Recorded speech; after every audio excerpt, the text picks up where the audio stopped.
Welcome to the Mindset RX podcast. My name is Tom Foxley and I help functional athletes gain a champ's mindset.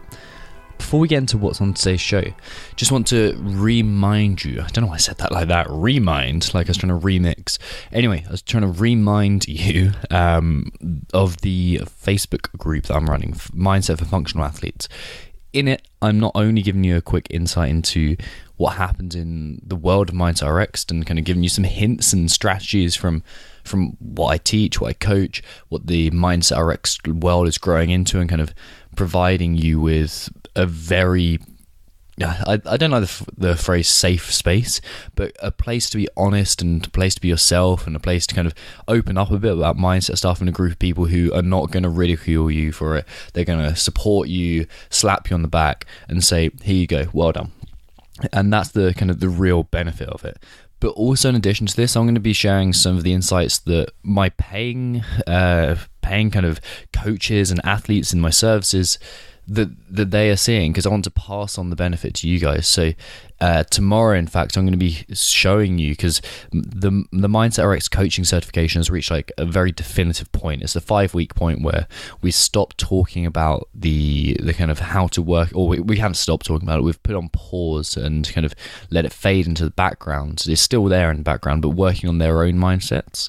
And we're beginning to go into the kind of knowledge phase. We're beginning to work on how much they know about mindset and building that phase up. So what I'm going to do is take the main lessons that the coaches have learned about themselves and their own mindset and drop them into a post tomorrow in the Facebook group, probably around midday. And I'm recording this on Monday. So whenever you join the Facebook group, Mindset for Functional Athletes, and there'll be a link in the description of this podcast too.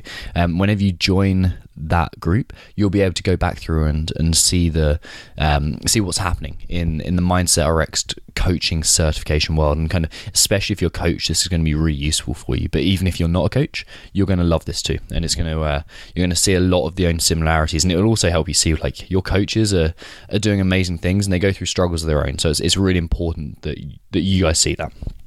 Today's podcast, it comes to you on a Monday, and as I said in the previous podcast, it was on a Friday then, that this Saturday just gone, and it was going to be tomorrow. Last time I recorded the podcast, I was entering my first CrossFit style competition in years, and I was really looking forward to it. For me, it was just a chance to blow off some steam, to have some fun competition, and to just see how kind of my fitness was, see how it stacked up, and also get a tan and drink some beer afterwards, because it's an amazing event called the Summer Social Throwdown, where they've not only got a CrossFit throwdown or a functional fitness throwdown, but a bunch of so they've got rugby sevens there. I think they've got netball there. I think they had hockey there. Like loads of sports. They had a dodgeball competition. So loads of different sporting events. And then afterwards, it's just a huge drinking festival with music and alcohol and loads of good food. So it kind of it transgresses from health to unhealth in a very seamless fashion. So I was there, and we were in the team workout. So it was teams of 4, 2 girls, 2 guys. In our team was my girlfriend, who's going to be the feature star of this story. There was another coach called Kat, and an athlete from the gym called Lee. So going into this, and let's kind of back up a bit. My girlfriend Harriet, she hasn't been crossfitting for too long. She's been like training for a while, but she's always put off CrossFit for a few reasons. It's always been too dangerous, or too expensive, or too the standard. I can say this to you guys. I feel like I can like kind of be open and honest in these podcasts. Is the same standard excuses you hear from everyone. And that's like kind of is to be expected, and we know that as athletes, we know that that's just kind of the fear there. So there's that side of things, and she's not too long in her CrossFit journey. When I started coaching at CrossFit Aldgate, she was also she started a couple of months after that. So she's very new to her CrossFit journey. She's still learning. Like she's mastered all the movements, obviously, but it's kind of a fairly early stage. So to be in a competition with 2 coaches and an athlete who's been training for a long time, and I hate to say it, but Lee is jacked as well. He's a strong guy. So there's the three of us and then Harriet, and she was just thinking she was coming along for moral support. Unfortunately for her, we were roping her into the competition as much as we could. So we progressed through the first WOD. The first WOD was a pair had to do a kilometre run. They had to finish at the same time, start at the same time, finish at the same time, and then a second pair, which is going to be my girlfriend and I, Harriet and I, we had to do a 1,500 metre run. And like you can tell, it's a horrible distance to choose, because it's a sprint, but it's not a sprint. You just kind of start, you sprint, and then you just don't slow down. That's the idea. So it's kind of one of those horrible distances. We did that. Then we went into a workout which was with shoulder to overheads with a kettlebell that Harriet had never got over her shoulder before, and she was freaking out about it, I'll be honest. Luckily she managed to, not even luckily, she was really good with getting her shit together mentally, and she said, look, I'm going to try this. She did it, and she push jerked it loads of times. I can't even remember how many times in the WOD. She crushed it. And we went through like these 2 more WODs with an ascending ladder of burpees, and not an ascending ladder, it was like kind of an interval burpee style, which was with synchro burpees and sprinting out like a shuttle run in pairs, and it basically works as a minute on, a minute off with shuttle sprint burpees, which is just foul. And there was another one with slam ball over shoulders and all this kind of stuff, like heavy slam balls, like 50 kilos for guys, 30 kilos for girls. And yeah, it was a tough it was a really tough WOD, and like they're fairly accessible, the first 4 WODs, but they were like, due to the shortness of them, they're intense, and we weren't expecting to do very well at all. We were expecting to do kind of maybe middle of the pack, and suddenly the finalists are being called out, and we were in the final. We're in the top, I think it was 20% or something.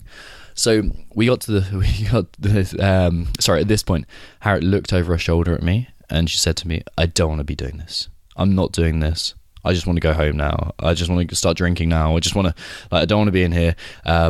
And because at this point, a few people have been like failing reps in the competition, she'd managed to kind of in her view, scrape through, and I think she felt like she'd flown under the radar a bit with what was going on and what she was having to do. And in this style of a CrossFit competition or a fitness competition, they then had to read out the workout, and the workout started with a 200 meter sprint, and then we were sprint from the rig, which hadn't been used yet, which had rings and rings and gym and ropes hanging from it. So we had to sprint from the rig about 100 meters one way and then 100 meters back, and then the 4 rope climbs. And I said to Harriet, don't worry, Lee and I will do a rope climb each, Kat will do one, and then either Leah and I will do another one. So we sprinted there. That was the idea. We'd sprint back, do like 4 rope climbs, then we had to do like a bunch of kettlebell snatches, which Harriet was comfortable with, and then it was back to 4 rope climbs, and then then there was burpees to the like slam ball, then the slam ball over the shoulder. There's 50 reps between us, then back to 4 rope climbs, and then like it went on into some synchro squats as well with the 50 kilo slam balls and some kettlebells and stuff like that. And then 4 rope climbs again, and it was all this kind of stuff. And I was like, "Don't worry, Harriet. Everyone you can just like kind of jump out of the rope climbs, and we can do the rest of it." And she'd been playing around on the ropes before this, and she was super nervous of them. She'd never done a rope climb. She'd never even attempted one, yet alone like got the technique nailed and could do it in competition. And at that point, the announcer said, "And by the way, at each of these ropes, everyone must do a rope climb." And these are 20 feet ropes, and there's kind of the game/regional styles where they cut off maybe 3 or 4 feet from the floor. So you've got to jump, bring your knees in, and then kind of fuck about basically with the end of the rope as it flails around, because it's like not heavy enough to get onto properly. So she jumps up, and we played around with this for a while, and she just hadn't got it, and she was getting really frustrated. She was getting kind of really nervous in case she had to do it, and then all of a sudden she has to do it not only in a competition but in front of 200 odd pairs of crossfitting eyes and judges and pressure, and she didn't want to let us down. There was fear there, fear of failure, fear of embarrassment, and obviously at this point, doing what I do, being a mindset coach, I not only saw the possibility of failure in this, but how this would affect her as a human being, like how this could knock her confidence, and how this could could really kind of sabotage things, and really knock her confidence as a human being, which is worrying to me, because she's thriving as a human being. She's becoming an amazing human being. She already is an amazing person, but she's becoming an amazing human being. And I just saw what was the potential downside of this. It's a huge potential downside. Imagine, I'm sure some of you listening have been in this situation where you've got eyes on you and you're failing, and the eyes don't look away, and there's that kind of the crowd get this kind of enjoyable, I like watching someone suffer. But then the worst thing that Harriet would have wanted is to have the whole crowd cheering her on and making her do it. She would have hated that, because being the center of attention and feeling like she was failing, she already felt like she was out of place, bless her. But anyway, I eventually said to her, look, here's the thing, we'll do the sprint, we'll start the workout exactly as we wanted. We talked about tactics. I said, I'll climb the rope, I think of second, lead it at first, you go third, Harriet. You try it 3 times. If you get it, fantastic. And you see her thinking, yeah, fucking right, Tom, this isn't going to happen. And then if you get it, Kat will do hers, and then we'll drop down, then we'll go out and do the first one, come back to it, and then see how you get again. If you don't get it, here's what we'll do. We'll speak to the judge. We'll say, look, we're just going to finish the workout. We're only going to do 3 rope climbs. You won't take a score from this workout at all. And that was the plan. And she stepped up to the rope the first time. We did the sprint, stepped up to the rope the first time. She jumped pretty high, but she didn't bring her knees up at all. So her feet were right on the edge of the rope, and she couldn't clamp the rope between her feet properly. She couldn't stand on it in order to get the grip, and she kept on slipping down. Her hand was frying. I was like, quick, Harriet, drop down. And at this point, you could see the whole crowd turning around to look at her, to oh, this could be a spectacle, something to watch. And she kind of had her head down, and she jumped up again, and she was almost resigned to failure. She jumped up. She kind of did a bit better, but she didn't really do that well. And then third time lucky. This is in everything, in writing and comedy, you have this rule of 3, where the third time you succeed, or you make the punchline, or the point is delivered. It was the third time. She jumped up. She pulled her knees to her chest. She got a really good grip first of all. And she started her shift up, she started to kick away from her, and she slipped, and she came all the way down to the floor. This rule of 3 does not apply today in this story. She slipped, and she came all the way back to the floor. So I took a big breath. I looked at the judge and was about to walk over to explain. And then I saw something in her that I haven't seen since my days of training in the Marines, to be honest, where you've got nothing left physically, and yet your pride takes over, your true mindset, and you find this inner fucking reserve of resilience. And she just took this, threw her shoulders back. I've never seen anything like it. It's from her especially, but in humans generally. When I was in Marines training, you see this bit of grit and a bit of determination. It's you don't show the kind of the emotional side. There's a phrase, non-emotional. You got to be non-emotion, as people shorten it down to. But she just the fire in her eyes just fucking lit up, and she jumped high on the rope, and she got her first shift in. And this is the 4th attempt after she'd said she'd stop. She squeezed the rope between her feet, and she stood up once, and you see the whole crowd go, oh fuck, she's gonna do it. And she took another, she stood all the way up, put her hands high, put her knees in, and you can see her grip going, and her knees were going shorter, and she took a 3rd shift eventually. And she I'm laughing because the sheer pride and joy of this. She got to the top of that fucking rope, she touched that beam, and you could see her grinning. You could tell, she said this afterwards, but you could tell she didn't want to come down from there, and the whole crowd fucking loved it. For me, at that point, that was the best moment I've ever seen in CrossFit. And obviously, because it's Harriet, that's tenfold, but it was such an amazing thing to do and to see. And there's a few kind of mindset really lessons for there, but I'm going to leave them for a moment. But she dropped down, and Kat was to go next, and she was just so happy. She was almost in tears. I fucking had tears welling up behind my sunglasses. It's like such an emotional young man in that moment. And we sprint and then we ran out. We did all the the snatches afterwards. She came back. She fucking did it again, first time. Got to the top of that rope, and her confidence was brimming. And we went out and did all those burpees. Like, it was a hangout. It took forever to do all those burpees with a slam ball over the shoulders. You know, the girls were using 30 kilos, so that's 75 pounds. The guys were using 50 kilos, so that's like 110 pounds, I think, something like that. Yeah, 110 pounds. Ran back, nailed a third climb. At this point, I was like, holy shit, she's got it. And she just did it in like 3 and a bit shift. Like, that time, it was almost doing the 3 shift. She was getting better as we went on.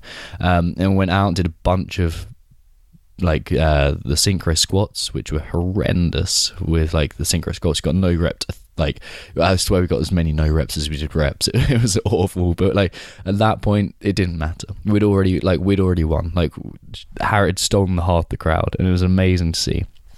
And why am I telling you all this when, like, what's the point of telling you this when it's just a story, apart from just sharing the pride that I hope you can hear in my voice?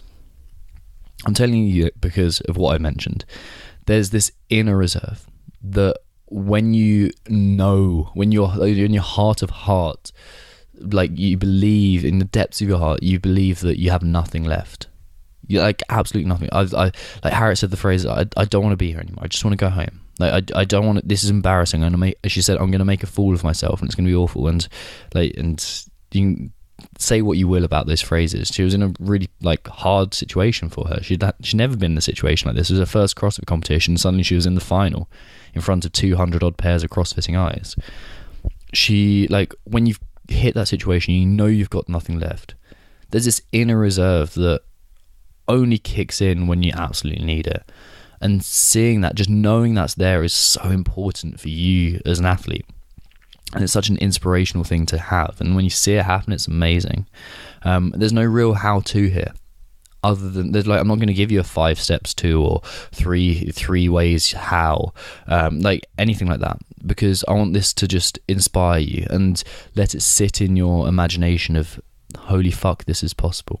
When you believe there's nothing left, this is your chance to move forwards. This is your chance to become a better version of yourself. And all you got to do is take one tiny step towards the challenge and embrace the hardship. Really go towards it, because you have no idea how capable you are. And this is the end of the podcast. And it's a time for me to say, if you enjoyed it, you're definitely going to enjoy what's in the free Facebook group, Mindset for Functional Athletes. If you go on Facebook and search for that, you'll find it, where you'll not only find kind of people in a very similar thing. Like, if you enjoyed this and you want to find that in a like fire within you, you're going to find a bunch of people who are on the same level as that. If you want to master your mindset and just feel like a better athlete, get in this group. There's a link within this podcast description, but if you go to Facebook and search for Mindset for Functional Athletes -Mindset RX, so Mindset RXD, you'll find that. And I'll accept you in. There's a short questionnaire, so go into as much detail as you can on that. And please, I'd love to see you in there, because it'll be good fun. It is good fun, actually, in there. There's a good group of people, and we're just kind of getting rid at the moment of the people who we don't want in there, getting rid of the people who aren't interacting, and anyone who kind of like, who might be selling us fake Rolexes on there and that kind of stuff. So they're all going, and it's filled with a really good like hub of athletes who are very similar to you, not just CrossFit athletes, but mostly CrossFit athletes, and we'll hopefully see you in there. And if you want to follow me on the socials, and in that group as well, you'll see a video of Harriet climbing that rope, which is amazing. And if you want to follow me on the socials, you can just follow me on Facebook, which is my name, Tom Foxley. I think it's facebook.com/tom.foxley, or you can head to Instagram. I'm at Tom Foxley, Foxley, or you can head to mindsetrx.com, so mindsetrxd.com, Romeo X-ray Delta.com. Anyway, enjoy the show. Leave a 5-star review if you can. I love seeing these 5-star reviews. And by the way, there's a bunch of new listeners, and I love seeing my download spike for ego reasons, and also because it means that more athletes are getting this word. So keep sharing the love, leave 5-star reviews, and I'll speak to you all very soon.